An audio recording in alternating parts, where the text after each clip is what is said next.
और अगर कोई मुसलमान भाइयों के प्रति अगर बुरी नजर कोई देखने का काम करेगा तो राष्ट्रीय जनता दल और तेजस्वी यादव चुप बैठने वाला नहीं, ईंट से ईंट बजा देंगे।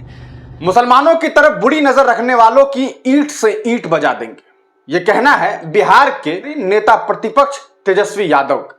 जी हां, आप तमाम लोग जानते हैं कि किस तरह से अररिया के सांसद प्रदीप सिंह, जो कि भारतीय जनता पार्टी से ताल्लुक रखते हैं, उन्होंने सीधे तौर पर एक मंच से यह बयान दे दिया। और वो मंच क्या था, आप तमाम लोग जानते हैं कि केंद्रीय मंत्री गिरिराज सिंह आजकल एक यात्रा पर निकले हैं और हिंदुओं को जागरूक करने की कोशिश कर रहे हैं। लेकिन हिंदुओं को जागरूक करने के नाम पर वो लोग मुसलमानों के खिलाफ एक नफरत परोस रहे हैं। और उसी मंच के हिस्सेदार जब अररिया के सांसद प्रदीप सिंह बनते हैं तो वो ये कहते हैं कि यहां अगर मुसलमानों को रहना है तो उन्हें हिंदू बनना पड़ेगा, यानी कि कोई मुसलमान अररिया लोकसभा क्षेत्र में नहीं रह सकता। सीधे तौर पर इसका मतलब यह निकलता है।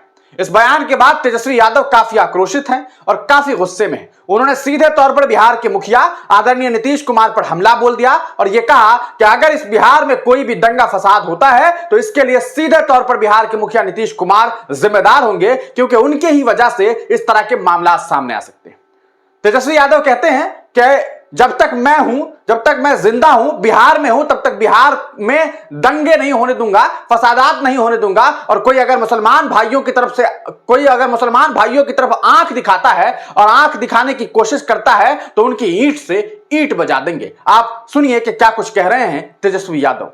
कि जिस प्रकार से बिहार में माननीय मुख्यमंत्री नीतीश कुमार जी मुख्यमंत्री हैं और एनडीए की सरकार है, जिस प्रकार से गिरिराज सिंह द्वारा जो यात्रा जो चलाई जा रही है, या भाजपा के अररिया के सांसद ने जो बेहुदा बेतुका नफरत वाली भाषा का इस्तेमाल करते हुए दो समुदायों के बीच दंगा कराने का एक प्रयास और एक साजिश जो है, षड्यंत्र जो है वो चल रहा है। और आप सब लोगों को हम इतना बता देना चाहते हैं कि बिहार सरकार ने, अद्भुत है नीतीश कुमार जी, कि गांधी की बात करते हैं और गॉडसे के वंशजों को बढ़ाने का काम कर रहे हैं बिहार की धरती पर। राष्ट्रीय जनता दल हमेशा से सामाजिक न्याय और धर्मनिरपेक्षता की पार्टी रही है। जो कुर्बानी देना पड़ा हो हम लोगों ने दिया है। मजबूती के साथ हम लोगों ने सांप्रदायिक शक्तियों से, सामंतवादियों से हम लोगों ने लड़ाई लड़ी है और आगे भी हम लोग जो है लड़ाई लड़ेंगे। लेकिन नीतीश कुमार जी आज बहुत खुश हैं। आज महात्मा गांधी की बात करते हैं, लेकिन गॉडसो की जो वंशज हैं, जो आरएसएस जो है, उन लोगों को बढ़ा रहे हैं, उन लोगों को फला फुला रहे हैं। आप देखिएगा जिस तरीके से भाषा और जो इस प्रकार से सीमांचल के इलाकों में जाकर के एक प्रयास किया जा रहा है दंगा भड़काने की केंद्र मंत्री द्वारा। सीमांचल का इलाका पिछड़ापन है, वहां पर गरीब है, वहां पर दलित अल्पसंख्यक भाई, पिछड़े अति पिछड़ों की आबादी है। लेकिन सीमांचल के इलाके में वो गरीबी की बात करने नहीं गए हैं, गरीबी मिटाने नहीं गए, बेरोजगारी की बात नहीं कर रहे, बेरोजगारी मिटाने नहीं गए, पलायन रोकने की बात नहीं कर रहे हैं, बल्कि सबसे ज्यादा वहां से पलायन है। महंगाई की बात नहीं कर रहे हैं, वो बात केवल कर रहे हैं कि एक भाई को दूसरे भाई से किस प्रकार से लड़ाने का काम किया जाए, हिंदू मुसलमान को जो है किस प्रकार से जो है लड़ाने का प्रयास किया जा रहा है। अररिया के सांसद ने जिस तरीके की भाषा का इस्तेमाल किया है उसका मैं विरोध करता हूं, खंडन करता हूं। और अगर कोई मुसलमान भाइयों के प्रति अगर बुरी नजर कोई देखने का काम करेगा तो राष्ट्रीय जनता दल और तेजस्वी यादव चुप बैठने वाला नहीं, ईंट से ईंट बजा देंगे। हमारी देश की खूबसूरती है, हिंदू हो, मुसलमान हो, सिख हो, ईसाई हो, हम सब लोगों ने कुर्बानी दी है, इस देश को आजाद किया है। इस देश के आजादी में सभी लोगों का योगदान है। मैं बिहार के लोगों से अपील करना चाहता हूं, नफरत की बात नहीं होनी चाहिए, बल्कि मुद्दे की बात होनी चाहिए। पढ़ाई, दवाई, कमाई, सिंचाई की बात होनी चाहिए। लेकिन नीतीश कुमार जी, आज अगर बिहार में जो कुछ हो रहा है तो ये आपका दिया हुआ है। जो सांप्रदायिक शक्तियां जो तांडव कर रही हैं चौक चौराहों पे, जो दंगा भड़काने का प्रयास किया जा रहा है, तो ये नीतीश कुमार जी की देन है। आज गांधी जी के विचार को मारने का प्रयास किया जा रहा है और नीतीश कुमार जी जो है वैसे लोगों को आज जो है जो नफरत की भाषा बोल रहे हैं, जो दंगाई हैं, उन लोगों को जो है वाइब सुरक्षा श्रेणी जो है नीतीश कुमार जी ने देने का काम किया है। जो गाली दे रहा है, जो सांप्रदायिक हिंसा को भड़काने का काम कर रहा है, जो नफरत फैला रहा है, उन लोगों को माननीय मुख्यमंत्री सुरक्षा देने का काम कर रहे हैं। वाह नीतीश कुमार जी। अगर बिहार में अगर कुछ अनहोनी अगर कोई घटना होगी, कुछ भी अगर होता है, दंगा फसाद अगर कुछ होता है जो भाजपा और आरएसएस के लोग करने का प्रयास कर रहे हैं, तो उसका बिहार में एकमात्र दोषी होगा, उसका नाम माननीय मुख्यमंत्री नीतीश कुमार है। एकमात्र दोषी होंगे। अगर बिहार में अगर दंगा होगा तो उसके दोषी केवल नीतीश कुमार होंगे।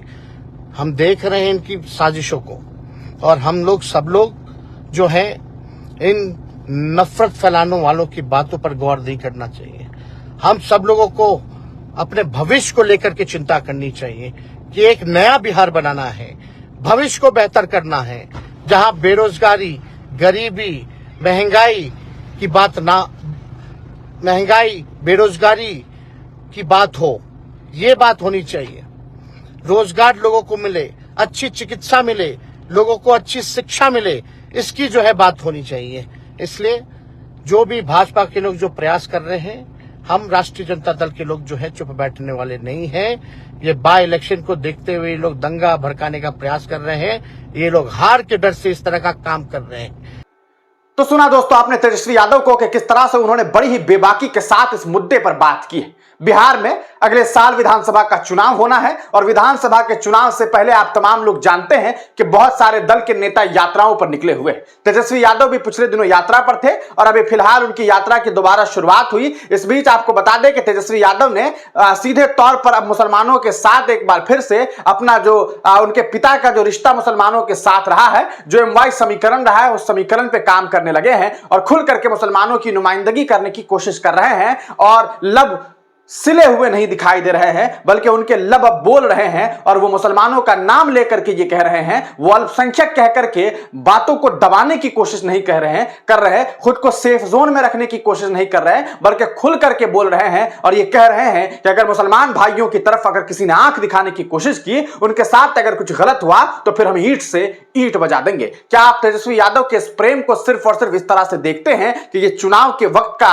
एक मामला है, या फिर आपको लगता है कि जिस समाजवाद की बात लालू यादव किया करते थे, वही समाजवाद के हिस्सेदार जो हैं वो उनके पुत्र तेजस्वी यादव भी हैं, और उन्हें यह मालूम है कि समाजवादी जो भी नेता होता है उसका यह काम होता है कि सबको लेकर के चलना है। और MY समीकरण आप तमाम लोग जानते हैं कि बिहार में कितना चर्चित रहा है। तेजस्वी यादव के पिता लालू यादव हो, उनकी मां राबड़ी यादव हो, उन लोगों ने कैसे जो है राबड़ी देवी हो, किस तरह से उन लोगों ने जो है वो बिहार में हुकूमत की, कैसे वो लोग सरकार में आई, यह आप बखूबी जानते हैं। किस तरह से एक वक्त था जब मुसलमान एकजुट होकर के, यादव एकजुट होकर के सीधे बिहार में सरकार बना देते थे, और यही वजह है कि एक लंबे अरसे तक लालू परिवार जो है बिहार की गद्दी को संभालता है, और एक बार फिर उसी गद्दी का इंतजार जो है लालू प्रसाद यादव के परिवार को है कि वहां पर उनका पुत्र तेजस्वी यादव बैठेगा। अब देखना यह है कि 2025 के विधानसभा चुनाव में चुनावी रिजल्ट क्या आता है, लेकिन जिस बेबाकी के साथ तेजस्वी यादव ने बोलना शुरू कर दिया है, यकीनी तौर पर मुसलमानों का एक जो लगाव है उनके साथ आगे आने वाले वक्त में काफी बनता हुआ दिखाई देगा। आप इस पूरे मामले को किस तरह से देखते हैं, अपनी राय कमेंट सेक्शन में जरूर दीजिएगा।